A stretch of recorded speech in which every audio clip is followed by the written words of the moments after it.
آئی ہے، بس ایمان پہ خاتمہ ہو جائے، ایک ہی تمنا ہے، اب اور کوئی تمنا نہیں، اور کوئی تمنا نہیں، اور ایمان پہ خاتمے کی کسی کی گارنٹی نہیں۔ بات آخری میں کہی دیتا ہوں کہ وہ کس کس کو نوازتا ہے، کیسے نوازتا ہے، کیسے عطا کرتا ہے، کیسے عطا کرتا ہے، کیسے دیتا ہے۔ ایک نام ہے ولایت کی دنیا میں، آپ نے ولی کا عنوان دیا، چلو بات پوری کر دوں، اگر سننا چاہتے ہیں بات کروں پوری، ایک بات کر دیتا ہوں پوری تاکہ میری قوم کے جوانوں کو حوصلہ ملے ہمیں اللہ۔ اور یہ بھی یاد رکھنا، شب برات میں تو سورج غروب ہونے کے بعد ہی کہتا ہے کہ مانگو کیا مانگتے ہو، لیکن شب برات نہیں ہوتی تو ہر رات، رات کے آخری پہر میں کہتا ہے کہ کیا مانگتے ہو مانگو میں تمہیں دوں گا۔ اسی لیے مخدوم اشرف جہانگیر سمنانی کہتے ہیں کہ میرے اللہ نے رات کے آخری حصے میں مجھے جو نعمتیں دی ہے وہ کسی عبادت سے مجھے نصیب نہیں ہوا۔ اگر آدمی جان لے کہ رات کے آخری حصے کی شان کیا ہے تو وہ رات کے آخری حصے میں ہمیشہ دعا کرے گا۔ رات کے آخری پہر میں بہت ملتا ہے، کتنا بھی آدمی پاپی ہو، کتنا بھی پاپی ہو، وہ نوازتا ہے، بہت جلدی نوازتا ہے۔ بس کوئی آئے، ہم تو مائل بکرم ہے، کوئی سائل ہی نہیں، راہ دکھلائے کسے راہ روے منزل ہی نہیں۔ ایک ولایت کی دنیا میں بہت بڑا ایک ولی ہے، اس ولی کو دنیا کہتی ہے مالک بن دینار۔ سنا ہے مالک بن دینار کا؟ بہت بڑے ولی ہیں، اتنے بڑے ولی ہیں پانی پہ چلا کرتے تھے، اتنے بڑے ولی ہیں اوروں کو تربیت کر کے ولی بنائے۔ مالک بن دینار آپ جانتے ہیں، وہ خود کہتے ہیں، انہوں نے خود بیان، کئی واقعات ہیں ان کی زندگی کے، یہ انہوں نے خود بیان کیا، کہتے ہیں میں پولیس میں تھا۔ مالک بن دینار کہتے ہیں میں پولیس میں تھا، بادشاہ کا پولیس تھا، شراب کا بہت عادی تھا، بہت شراب پیتا تھا۔ مالک بن دینار کہتے ہیں، اگر انہوں نے یہ داستان بیان نہ کی ہوتی تو میں کبھی نہیں کہتا۔ ہاں یہ بھی کچھ لوگ کہتے ہیں مولانا ہم ولی کیسے بن سکتے ہیں؟ میں نے کہا میرے عزیز، میرا اللہ ہے جسے چاہے دوست بنا لے۔ ہاں یہ کسی خاندان کی پراپرٹی نہیں ہے میرے بھائی کہ ابا ولی تھے تو بیٹا بھی ہوگا پھر پوتا بھی ہوگا، ایسا نہیں ہے۔ وہ جس پہ کرم کی نظر پڑ جائے ولی ہو جاتا ہے، اور توبہ کرنے والوں کو تو ولی بنا ہی لیا جاتا ہے۔ ان اللہ یحب التوابین، توبہ کرنے والوں کو ہم اپنا محبوب بناتے ہیں۔ حضرت مالک بن دینار کہتے ہیں میں شراب بہت پیتا، بہت عادی تھا شراب کا، اور گانے بھی سننے کا بڑا عادی تھا، بہت عادت تھی گانے سے۔ تو ایک کنیز ہی گھر میں لا کے رکھی تھی گانے والی، اور شراب بھی بہت پیتا، اور دونوں گناہ بہت بڑے۔ میرے آقا فرماتے ہیں گانے سننے والے اور شراب پینے والے جب قبر میں رکھے جاتے ہیں تو ان کے چہروں کو یا تو سور کی طرح کر دیا جاتا ہے یا تو بندر کی طرح، اور ان کی قبر میں ان کا چہرہ بھی کعبے کی طرف نہیں رہتا۔ چھوڑیے، چھوڑ دیجیے، توبہ کر لیجیے، توبہ کیجیے، ولی کی چوکھٹ ہے، اللہ قبول کرے گا۔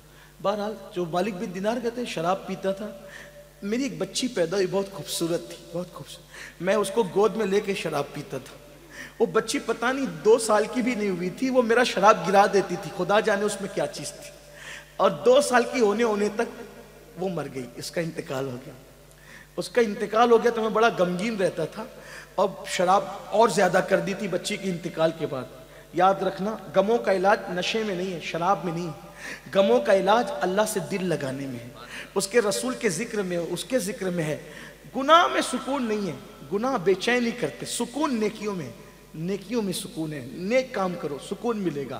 اللہ نے نوازا ہے عیاشی مت کرو، اللہ نے نوازا زنا کے اڈے پہ مت جاؤ، اللہ نے نوازا شراب کے اڈے پہ مت جاؤ، اللہ نے نوازا انٹرنیٹ کا غلط استعمال مت کرو۔ یاد رکھنا جو دینے جانتا ہے وہ چھیننا بھی جانتا ہے، وہ چھین لے گا کہیں کے نہیں رہو گے، عتاب کرے گا کوئی بچانے والا نہیں رہے گا۔ یاد رکھنا بڑے بڑے بادشاہوں کے ہاتھ میں بھیک کے کٹورے دیکھے، آج اللہ تھوڑا سا نوازے تو لوگ زنا کے اڈوں پہ جاتے، یہ حال ہے لوگ۔ یاد رکھنا اللہ کے بندو اس کی غیرت کو چیلنج مت کرو۔ تو مالک بن دینار کہتے ہیں بیٹی کو گود میں لے کے شراب پیتا تھا، مر گئی، انتقال ہو گیا، اور زیادہ پینے لگا۔ ایک دن شب برات آئی، اس واقعے کا انتخاب بھی میں نے اس لیے کیا کہ اس کا تعلق شب برات سے۔ ایک دن شب برات آئی، میں نے عشاء تک نہیں پڑھا، میں نے عشاء تک نہیں پڑھا۔ دیکھو اللہ کیسے راستے دیتا ہے نا، اس کے کہ یہ مت سوچنا ہے میں بہت مجرم ہوں، ارے کچھ بھی ہے، تو ہے تو محبوب کا غلام، آ دروازے کھلے ہیں۔ ہاں یہ کوئی ڈاکٹر ٹیچر کے گھر کا معاملہ نہیں ہے، میرے اللہ کی چوکھٹ کا، اس نے اپنے دروازے سب کے لیے کھول رکھے، جو آئے اندر آئے، ہاں بس آئے تو صحیح، توبہ کرے، پلٹے۔ بلکہ خود کہتا ہے میں اس حدیث کو جب پڑھتا ہوں تو میرا دل چاہتا ہے کہ میں رقص کروں. یقین جانے میرا دل چاہتا ہے کہ میں وجد کروں, رقص کروں. کون سی حدیث؟ اللہ فرماتا ہے جو میری طرف چل کر آتا ہے میں اس کی طرف دوڑ کے جاتا ہوں. ہائے ہائے ہائے, اس کی لذت تو کوئی لینا. جس کا خدا, ارے ہمارا خدا گونگا بہرا نہیں ہے, مٹی پتھر کا نہیں ہے, دریا سمندر ہمارا خدا نہیں. وہ خدا ہے جو ہماری شے رقص سے زیادہ ہمارے نحن اقرب الیہ من حبل الورید, اتنا قریب ہے, 70 ماہوں سے زیادہ پیار کرتا ہے. اور کہتا ہے جو میری طرف چل کر آتا ہے, حدیث کے الفاظ یہی ہے, جو میری طرف چل کر آتا ہے میں اس کی طرف دوڑ کر جاتا ہوں, جیسا کہ اس کی شان ہے. لیکن علماء محتاطین اس کا ترجمہ یہ بتاتے ہیں کہ کوئی میری طرف چل کر آتا ہے تو میری رحمت اس کی طرف دوڑ کر جاتی ہے. ہائے ہائے, یہ میرے اللہ کا انداز. اور وہ حدیث قدسی ایک اور بھی ہے, فرماتا ہے جب میرا بندہ میری طرف توبہ کر کے پلٹ آتا ہے تو جنگل میں مرنے والے کو نئی زندگی ملنے پر جو خوشی ہوتی ہے اس سے زیادہ میں خوش ہوتا ہوں. آؤ نا آج توبہ کر لو, آؤ میرے اللہ کے دروازے پہ دستک دیں, مانگے اس سے. اور ایک بات آپ کو کہوں, اپنی اوقات دیکھ کر کبھی مت مانگنا, اس کی شان دیکھ کر مانگنا. چھوٹی چیز تو مانگو ہی مت, چھوٹی چیز تو مانگو ہی مت. یہ کوئی بادشاہ کا دربار نہیں ہے. بادشاہ لوگ کیا کہتے ہیں, ایک بادشاہ کے دروازے پہ فقیر آیا, کہا مجھے ایک سکہ دے. بادشاہ نے ہنس کے کہا میری شان کے لائق تو مانگ, ایک سکہ مانگتا ہے. تو پھر اس نے کہا اچھا اپنی سلطنت دے دے. تو کہا اپنی اوقات دیکھ کے مانگ, ہے نا. لیکن یہاں تو کیا ہے, محبوب کا وسیلہ دے کے مانگو. کیا مانگتے, ادعونی استجب لکم, مجھ سے مانگو. کیا مانگتے ہو؟ دولت دے, دولت دے, بچے دے, کاروبار دے. ارے نادان, وہ تو کافروں کو بھی دیا. وہ مانگ جو اولیاء نے مانگا, وہ مانگ جو اللہ والوں نے مانگا. تو مالک بن دینار کہتے شب برات میں عشاء تک نہیں پڑی, میں نے شراب پی, شب برات میں بھی شراب پی, اور شراب کے نشے میں دھوت پڑ گیا. میں نے خواب دیکھا, میں مر گیا, سور پھونکا گیا, قبر سے اٹھا تو میرے پیچھے ایک بھیانک اژدہا, خوفناک اژدہا, اس کی آواز آئی. میں نے پلٹ کے دیکھا, وہ مجھے دوڑانے لگا. جیسے یہ بھاگنے لگا تو میرے سامنے ایک بوڑھا, بہت خوبصورت بوڑھا آیا. میں نے کہا اللہ والے مجھے بچا لے. تو کہا میں بہت کمزور ہوں, اس سے تجھے نہیں بچا سکتا, آگے جاؤ سکتا تیرے کوئی راستہ مل جائے.